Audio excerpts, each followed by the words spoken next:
Friends, thank you for being here today. We live in an era of noise where the daily news cycle bombards us with isolated events, a bank failure here, a spike in inflation there, a new government spending bill somewhere else. It can feel chaotic, unpredictable, and frankly frightening for anyone trying to protect a lifetime of hard-earned savings. But there is a signal amidst the noise. What if I told you that the financial turbulence we are experiencing right now is not a random series of unfortunate events, but the precise mathematical conclusion of a 2,000-year-old pattern? And what if the security of your retirement depends not on the dollar amount in your savings account, but on understanding exactly how this cycle has reset civilization 5 times before? To answer these questions, we must look beyond the talking heads on cable news and turn our gaze to history. History does not whisper, it shouts. There is a pattern that has reset civilization 5 times in the last 2 millennia. I do not mean it reformed the economy or adjusted the stock market. I mean a complete reset. The total erasure of debts through hyperinflation, Jubilee, or war. It happened in ancient Rome in 33 AD. It happened in medieval Europe in 1347. It happened in revolutionary France in 1789, Weimar Germany in 1923, and post-war Europe in 1953. 5 times. 5 different eras, 5 different methods. But the exact same 6-stage sequence led to the same conclusion: total debt annihilation. Each time, the leaders of the day promised the debts were manageable. Each time, the mathematicians quietly proved it was impossible. And each time, reality won.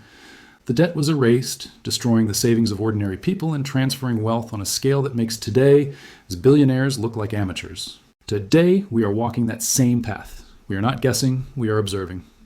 By understanding this pattern, we can answer the most critical question for your financial future. Why do only specific financial positions survive when the music stops? This brings us to the unspoken rule of history. The 2,000-year cycle. We tend to think of our modern financial system as sophisticated and unique. We have computers, algorithms, and central banks run by PhDs. We believe we have outgrown the crude economic collapses of the past. But human nature does not change, and neither does the math of leverage. The thesis we must confront is uncomfortable but undeniable. Civilization hits a reset button on its economy periodically. This is not a bug in the system. It is a feature of how human societies handle debt. Debt is a claim on future production. When you borrow money, you're pulling consumption forward from the future into the present. This works beautifully until the pile of promises to pay becomes larger than the economy or S ability to produce. To understand the urgency, let us look at the current reality and the numbers of 2025. The numbers are so large they become abstract, so let's contextualize them. Global debt has reached $335 trillion. That is a number with 12 zeros. To put that in perspective, the annual global economic output, the sum of all goods and services produced by every human being on Earth, is only about $90 trillion. The world owes 3 times more than it creates. I want to pause here for a moment because this is the core of the problem. When you hear these numbers, $335 trillion in debt against a $90 trillion economy, what goes through your mind? Do you feel that this is sustainable, or do you feel the pressure of this debt in your own daily life through prices and inflation? Please take a moment to leave a comment below with your thoughts. I read through them, and it is vital to know if what you are seeing on Main Street matches what I am seeing in the data. In the United States alone, the numbers are staggering. The national debt stands at $36 trillion. But that is just the government. Add in student loans at $1.7 trillion, auto loans at $1.6 trillion, credit card debt at $1.2 trillion, and corporate debt at $11 trillion. The problem is not that we have debt. The problem is the ratio. When debt grows faster than the economy for decades, you reach a mathematical event horizon. We are currently at 335% of GDP globally. History tells us that once an economy crosses the threshold of 250% debt to GDP, it creates a drag so severe that the economy can no longer grow its way out of the hole. We are well past that point. It is mathematically impossible for this debt to be repaid in real terms. There is not enough productivity in the pipeline to cover the promises we have made. When this happens, when the ledger cannot be balanced with money, it is balanced by a reset. In economic terms, this is often called a Jubilee. The concept comes from the Bible, Leviticus 25, where debts were forgiven every 50 years to prevent society from collapsing under the weight of indentured servitude. But whether it is done for religious reasons, political necessity, or sheer chaotic force, the result is the same. The slate is wiped clean. The only variable is how the slate is wiped and who gets wiped out with it. If you take nothing else away from this discussion, remember that history shows there are only 3 ways a sovereign debt crisis ends. There is no fourth option. Politicians will try to invent a fourth option, usually a mix of taxes and austerity. But when the debt is this large, those measures are like trying to empty the ocean with a teaspoon. The math eventually forces one of three outcomes. The first method is the inflationary way, or hyperinflation. This is the most common choice for governments that borrow in their own currency, like the United States. When the government cannot pay its bills and refuses to default openly, it prints the difference. This is what happened in Weimar Germany in 1923. Facing crushing war reparations and domestic debt, the German government simply turned on the printing presses. Initially, it felt like relief. Government workers got paid, and the stock market actually soared in nominal terms. But soon, the currency lost its tether to reality. We have all seen the photos of people pushing wheelbarrows full of cash just to buy a loaf of bread. But what was actually happening financially? The debt was being paid. The German government technically paid off its mortgages and bonds, but they paid them with currency that was worthless. For the saver, the person who had worked 40 years to put money in a bank account, this was a death sentence. Their balance didn't change, but their purchasing power dropped to zero. Hyperinflation is effectively 100% tax on liquid assets. It clears the national debt by destroying the national currency. The second method is the political way, often called a Jubilee. This is when the government explicitly states, we are not paying, or more politely, we are restructuring. A prime example is the London Debt Agreement of 1953, post-World War II. Germany was buried under impossible debt loads, reparations from two wars and reconstruction loans. The Western Allies realized that crushing Germany again would only lead to more extremism, a lesson learned from the failure of the Treaty of Versailles. So, the United States, Britain, and France agreed to a Jubilee. They canceled 50% of West Germany's debt. They simply drew a line through the ledger. For Germany, this was a miracle that sparked the Wirtschaftswunder, economic miracle. But for the creditors, the banks and nations that had lent that money, it was a total loss. In a Jubilee, the debtor is saved and the creditor is sacrificed. If you hold bonds during a Jubilee, your asset becomes dust. The third method is the destructive way, war. War acts as a massive reset mechanism. Sometimes this is a physical war between nations, and sometimes it is a war against nature, like a pandemic. Consider medieval Europe in 1347. The banking houses of Italy had lent massive sums to the monarchs of Europe. The kings could not pay. The system was on the brink of a financial collapse similar to 2008. Then the Black Death arrived. Within 3 years, 30% to 50% of the population died. The plague killed the bankers, it killed the debtors. It created such a massive shortage of labor that the feudal system itself collapsed. The debts became unenforceable because the society that created them effectively ceased to exist. War achieves the same grim calculus. It destroys the physical capital and the political structures that enforce debt contracts. When the dust settles, the debt is irrelevant because the world has been rebooted. These three outcomes are the destinations. But how do we get there? We follow a 6-stage roadmap. History shows us a clear cycle that functions with the precision of a metronome. Understanding which stage we are in today is the key to protecting your assets. It always begins with stage 1, the illusion of prosperity. Every crisis begins with a boom. This is the fun part of the cycle. Central banks make credit cheap and easy. Governments encourage borrowing. We saw this in ancient Rome when Augustus established the empire and credit markets exploded. We saw it in the 1920s in the US, and we saw it again from 1980 to 2008. During stage 1, debt creates the illusion of wealth. When a family takes out a loan to buy a boat, they feel richer because they have a boat. The economy registers the purchase as growth. But no wealth was created. Consumption was just pulled forward. For the last 40 years, the Western world has been in a massive stage 1 expansion. We built suburbs, funded wars, and subsidized standards of living through the credit card of national debt. It felt like prosperity, but it was actually leverage. Eventually, the borrowing hits a wall in stage 2, the tipping point. Economists have identified a specific threshold when total debt exceeds roughly 250% of GDP. Why 250%? Because at that level, the debt service, the interest payments, starts to consume the resources needed for productive growth. Money that should go into building factories, researching cures, or fixing bridges instead goes to paying bondholders. We crossed this Rubicon globally around 2010, right after the great financial crisis. Instead of paying down debt, the world doubled down. Governments printed money to stimulate the economy, pushing us deeper into the hole. By 2022, global debt hit 350% of GDP. We have been living in stage 2 for over a decade, and the drag on the economy is visible everywhere. It is why, despite trillions in stimulus, real growth feels sluggish and the middle class feels squeezed. This leads us inevitably to stage 3, the debt trap, which is where we are right now. This is the stage that should keep you up at night. Stage 3 occurs when the interest payments on existing debt consume all new economic growth. It is a mathematical doom loop. Let's look at the United States federal budget. In 2024, the U.S. government spent nearly $900 billion on interest payments alone. That is more than the entire defense budget.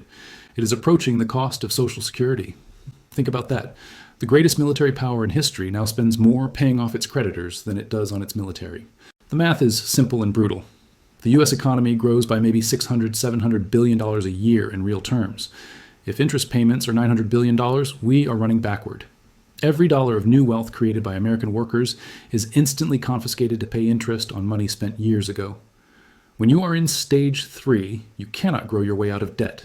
You can only borrow more to pay the interest, which makes the debt pile grow faster, which makes the interest higher. It is a Ponzi scheme, and like all Ponzi schemes, it works until it doesn't. Then comes stage 4, the recognition. This is a psychological shift. It is the moment when the smart money realizes the game is over. In 1788, just before the French Revolution, the French finance minister, Jacques Necker, did something radical. He published the budget. For the first time, the public saw the numbers. They saw that 60% of tax revenue was going to debt service. It became obvious to every merchant, baker, and aristocrat that the king was insolvent. We are entering stage 4 today. The Congressional Budget Office, CBO, releases reports showing the U.S. debt trajectory going vertical. Major investors, sovereign wealth funds, and central banks are starting to quietly diversify away from U.S. treasuries. They are buying gold. They are buying land. Why? Because they can do the math. They know that a debt that cannot be paid won't be paid. As the realization sets in, we enter stage 5, political pressure and social unrest. Society begins to fracture. The population doesn't necessarily understand the complexities of the bond market, but they feel the pain. They feel the inflation. They see the inequality. Political pressure builds for a reset. We see this today in the fierce debates over student loan forgiveness. What is that? It is a demand for a mini Jubilee. We see it in the rising populism on both the left and the right. The left argues that the debt is illegitimate and predatory, demanding taxes on the rich to pay it off. The right argues that the currency is being debased and government spending is theft. Both sides are angry, and both sides feel the system is rigged. In ancient Rome, this manifested as riots between the patricians, creditors, and the plebeians, debtors. In 1789, France, it led to the guillotine. Stage 5 is when the social contract breaks down because the financial contract has already been broken. And finally, we arrive at stage 6, the reset. The pressure becomes too great, the math becomes too impossible, and the system snaps. This is the moment of the reset. It is when the government chooses one of the 3 methods we discussed: inflation, Jubilee, or war. Historically, stage 6 usually arrives within 3 to 7 years after stage 3 becomes undeniable. We entered the acute phase of stage 3 in 2020 with the COVID stimulus and the subsequent inflation. That puts the window for the Great Reset somewhere between 2023 and 2027. We are living in the shadow of stage 6 right now. Well, when stage 6 arrives, we must ask, who are the winners and losers? It is the most significant financial event of our lifetimes. But it is crucial to understand that wealth is rarely destroyed during a reset. It is transferred. It moves from one group of people to another. For those of you over 60, this is the most critical part of the analysis. The standard financial advice, the 60-40 portfolio, holding cash for safety, relying on fixed income, is designed for a stable system. It is designed for stage 1. It is catastrophic in stage 6. First, let's identify who gets wiped out. The first group is the savers, or those holding cash. If the government chooses method 1, inflation, which is the most likely path for the United States, cash is trash. You might feel safe seeing $100,000 in your bank account, but if inflation runs at 15% or 20% for a few years, the purchasing power of that money is cut in half. You haven't lost a single dollar, but you have lost half your wealth. The second group is fixed income retirees. If you rely on a fixed pension, an annuity, or Social Security, you are in the crosshairs. These payments are nominal. The check stays the same size, but the cost of milk, electricity, and medicine doubles. In the Weimar hyperinflation, pensioners starved because their fixed monthly payments couldn't buy a cup of coffee. The third group is the creditors. If you own bonds, you are a creditor. You have lent money to the government or a corporation. In a reset, creditors are the bag holders. If there is a Jubilee, your bond is canceled. If there is inflation, you are paid back in worthless currency. But on the other side of the ledger, there are those who survive. The first survivors are the debtors. This is counterintuitive. We are taught that debt is bad. But during an inflationary reset, fixed rate debt is a gift. Imagine you owe $200,000 on a house with a 30-year fixed mortgage at 3%. If inflation spikes to 20%, wages and prices eventually rise to meet it. The second survivors are hard asset owners. These are the people who own things that cannot be printed. Real estate, gold, silver, commodities, productive businesses. When the currency collapses, the price of these assets measured in that currency skyrockets. A house is a house. Its utility doesn't change. If the dollar collapses, the house might cost $10 million, but it still provides shelter. It preserves wealth. And the ultimate winners are the prepared. Those who see the pattern and move out of the loser categories and into the winner categories before the crisis hits. So, how do we position ourselves? There are 3 strategies that survive. We cannot stop the cycle. The forces driving this are geopolitical and mathematical, far beyond the control of any individual. But we can position ourselves to not just survive, but potentially thrive. Based on the 5 previous historical resets, there are 3 specific positions that have consistently protected wealth. Position 1 is ownership of hard assets. This means owning real, tangible value. In every crisis, from the collapse of Rome to the German hyperinflation, those who held paper assets lost, while those who held hard assets survived. What is a hard asset? It is something with intrinsic utility. Residential real estate is key because people always need a place to live. Even in the Great Depression, while asset prices fell, the utility of a home remained. Gold and silver are the only forms of money that are not someone else's liability. They are insurance to stay rich. And productive land like farmland produces essential goods that will always be in demand. The goal here is to minimize your exposure to financial abstractions and maximize your exposure to physical reality. Position 2 is becoming a strategic debtor. This is the most controversial but historically validated strategy. As we discussed, in an inflationary reset, the debtor wins. However, this requires nuance. I'm not suggesting you run up credit card debt to buy vacations. That is bad debt, with variable interest rates that will crush you. I am talking about strategic fixed-rate debt attached to a cash-flowing or hard asset. If you have a 30-year mortgage at a low interest rate, do not rush to pay it off. That mortgage is an asset. It is a short position on the dollar. As the dollar loses value, the real burden of that debt vanishes. You are effectively letting inflation pay off your house for you. In Weimar Germany, the smartest industrialists borrowed massively in marks to buy factories just before the hyperinflation. When the currency collapsed, they paid off their loans with the equivalent of pocket change, and they owned the factories free and clear. Position 3 is to become a liquidity minimalist. The instinct during scary times is to go to cash. We think of cash as safety. In a deflationary crash like 1929, cash is king, but in a sovereign debt crisis like 2025, cash is the victim. You must become a liquidity minimalist. This means holding only what you absolutely need for short-term survival, perhaps 3 to 6 months of living expenses, in cash. The rest should be deployed into assets that can float. Think of your cash like an ice cube in a warm room. It is constantly melting due to inflation. If you leave it there for 5 years, it will be a puddle. You need to move that water into a container that won't leak. And how do you know when to execute these shifts? Watch the bond market. Specifically, watch the yield on the 10-year U.S. Treasury. If rates begin to spike uncontrollably, rising above 6% or 7% despite the Federal Reserve trying to keep them down, it means the creditors are revolting. It means stage 6 has begun. That is your signal that the dam is breaking. But before we conclude, we must confront a psychological barrier that prevents 99% of people from acting on this information.